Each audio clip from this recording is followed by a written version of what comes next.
اب اس میں جو ہے نا جو سپریم کورٹ کا حکم تھا یہ پرانے کے حوالے سے تھا، پرانے قانون کے کانٹیکس میں، اور پرانے قانون کے بعد آرڈیننس آ گیا، آرڈیننس کے بعد نیا قانون ہو گیا. اب اس کی مشاورت کرنی ہے، اور حکومت کا جو ایجنڈا ہے وہ چاہتے یہ ہیں، جو کہ بینیفیشری وہ ہے نا، وہ چاہتے یہ ہیں کہ ججز جو ہے نا ریٹائرڈ ججز ان کے ہاتھ میں ہیں، الیکشن کمیشن کی مانی جائے گی.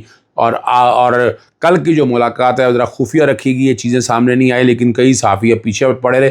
لیکن جو میرے تک اطلاعات ہیں، جو ججز آلریڈی ٹرائبونل میں تعینات ہے، اس پہ اعتراض ہے. ان کو اعتراض اس لیے ہے کہ وہ بات نہیں مانتے، غالباً سفارش نہیں ہے اور کوئی ایسا معاملہ نہیں ہے. تو ایک تو یہ اینگل ہوا کہ اس میں سے یعنی اگر یہ ریٹائرڈ ججز کی طرف جاتی ہیں تو بہت بڑی ہم عدلیہ کی آزادی پہ ضرب کاری ہوگی. تو یہ دیر از اے پاسبلٹی، ابھی چیزیں ہو سکتا ہے ایک آدھ میٹنگ آپ ہو، لیکن ایجنڈا جو میرے تک آیا ہے وہ ایجنڈا یہی ہے کہ یہ جو ہائی کورٹ کے ججز سے معاملہ ختم کر لیا جائے، مشاورت کی جائے. ریٹائرڈ ججز کی کوئی نام وہ لے کر آئے تھے جو میرے ہیں، پتہ نہیں غلط ہے یا صحیح ہے. یہ ہاں صحافی جو دوست ہیں ہمارے، انہوں نے بتایا کہ ریٹائرڈ ججز وہ لے کر آئے تھے کہ وہ ریٹائرڈ ججز وہاں پر لگائے جا سکے، اور اس پہ شاید کنسنسس نہیں ہو پایا. آنے والے دنوں میں آ جائے گا، یعنی اس سے کلیئرٹی آ جائے گی. ایک تو چیف جسٹس عالیہ نیلم کا مائنڈ سامنے آ جائے گا. یعنی اگر وہ اپنا لاہور ہائی کورٹ کے ججز سے ہٹ کے ریٹائر کی طرف جاتی ہیں تو آپ وہاں سے سمجھ سکتے ہیں. کئی لوگوں کا یہی کہنا ہے کہ جسٹس عالیہ نیلم جو ہیں وہ شاید ایک نقطہ نظر رکھتی ہیں اور اس نقطہ نظر پہ چاہے گا. اور وہ کئی دور نزدیک سے وہ کہتے ہیں کہ پاکستان مسلم لیگ نون بڑی خوشیاں منا رہی ہے اس بارے میں کہ انہیں ان کی مرضی کے چیف جسٹس شاید آ گئی ہے. چلے یہ تو وقت بتا دے گا کیا ہونا ہے. یعنی ایک لٹمس ٹیسٹ دے دیا. اگر تو ہائی کورٹ کے ججز ہی رہتے ہیں اور ان ججز پہ کوئی ایسی بات نہیں آتی تو پھر وہ بات وہی آئے گی کہ وہ بیٹھ کر اس سارے معاملے کو دیکھیں گے اور وہاں فیصلہ ہوگا. اب یہ والا جو بڑا لٹمس ٹیسٹ ہے نا، یہ کلیئرٹی کے ساتھ آ گیا، اور یہیں سے اندازہ ہوگا اس ملک کی ڈائریکشن کیسی ہوگی.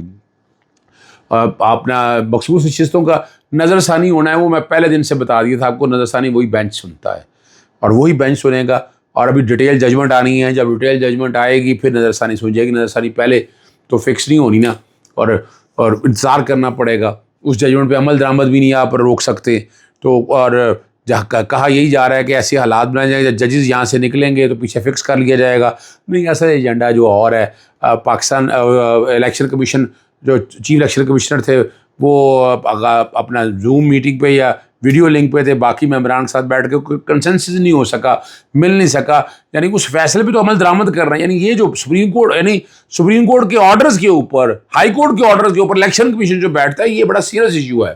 یعنی اس کو آپ اندازہ لگائیں، یعنی الیکشن کمیشن کا جو معاملہ ہے وہ لاہور ہائی کورٹ کا، یعنی ہائی کورٹ کا ایک جج جو ہے اس کو نلیفائی کر سکتا ہے. یعنی الیکشن کمیشن اس سے زیادہ نہیں ہے، لیکن الیکشن کمیشن ججمنٹس کے اوپر جو بیٹھ رہا ہے پہلے 90 دن میں، اور بہت سے معاملات ایسے ہیں کہ جس میں الیکشن کمیشن نے اپنے اختیارات سے تجاوز کیا. یہ بھی اپنے اختیارات سے تجاوز کر رہا ہے. لیکن پاکستان تحریک انصاف کو چاہیے اپنا پروسیس وہ مکمل کرے، وہ سارا جتنا بھی ہے، تاکہ اسی کے مطابق چیزوں کو آگے لے کر چلے، اور وہ کرنا ضروری ہے تاکہ چیزیں آگے کی طرف چل سکیں. لیکن یعنی تمام اسمبلیوں کے اندر، سندھ اسمبلی کے اندر، کے پی کے اسمبلی کے اندر، پنجاب اسمبلی کے اندر، نیشنل اسمبلی کے اندر، تو سارے آگے ہیں. ڈیکلیریشن دے دی ہے، پارلیمانی کمیٹی کا اجلاس بھی ہوا اور عمران خان صاحب پہ انہوں نے بھرپور اعتماد کا اظہار کیا. اور اب اگلا جو کام ہے کہ یہ کام چونکہ ٹائم لمٹ تک دیا ہوا تھا، اس کے بعد سرٹیفکیٹ دینے ہیں پاکستان تحریک انصاف نے، تو وہ کینڈیڈیٹ سارے پاکستان تحریک سے، پھر ریزرو سیٹوں کی ایلوکیشن ہونی ہے. ریزرو سیٹوں کی ایلوکیشن ہو جانی تو جو 115 کے قریب سیٹیں پاکستان تحریک انصاف کی بننی ہیں، اور اس سے سینیریو ہی اور بدل جائے گا. اگلی بات جو ہے پیٹرولیم کی قیمتیں آپ کو پتہ ہے میں نے چیلنج کر دی ہوئی ہیں، اور صبح جوڈیشل ایکٹیویزم پینل کی درخواست کی سماعت جو ہے جناب جسٹس شاہد کریم کریں گے. اور یہ جو بین الاقوامی قیمتیں جو مارکیٹ میں ہیں اس کے مقابلے یہاں چکر ہی کوئی نہیں ہے، یہاں ہے ہی کوئی نہیں. یعنی آپ کے پاس ہے، یعنی میرے پاس کوئی پروسیجر نہیں ہے. میں بار بار اٹھاتا ہوں، ہائی کورٹ مانگتی ہے لیکن پروسیجر ان کے پاس ہے کوئی نہیں. نہ اوگرا آرڈیننس، نہ اوگرا رولز، اور اپنا ڈی جی آئل بیٹھ کر قیمتیں فکس کرتا ہے، اور وہ وفاقی حکومت اپنی مرضی سے جو مرضی قیمت لگا دے. یعنی بڑا ظلم ہے. پیٹرول جو باہر سے آ رہا ہے، آ کر یہاں جو بندہ بیٹھ کے بنا رہا ہے، ظلم تو غریب کے ساتھ ہو رہا ہے. اور اس وقت آپ کو پتہ ہے جو بجلی ہے پورے خطے کی سب سے مہنگی بجلی ہمارے پاس ہے پورے. اور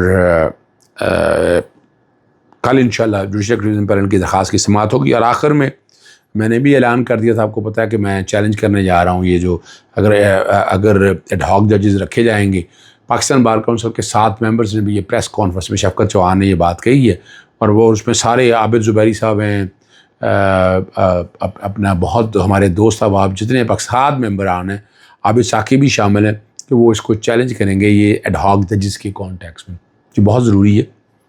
یعنی اس معاملے میں خاموش نہیں رہا جا سکتا، خاموش رہیں گے تو بڑا ظلم اور زیادتی ہوگی، اس لیے اس کو چیلنج کرنا بہت ضروری ہے اگر وہ تعینات کرتے. اور اس کے پیچھے ایجنڈا میں نے آپ کے سامنے بتا دیا، ریویو نہیں ہے مسئلہ، اصل مسئلہ ہے پاکستان تحریک انصاف کو بین کرنے کے حوالے سے.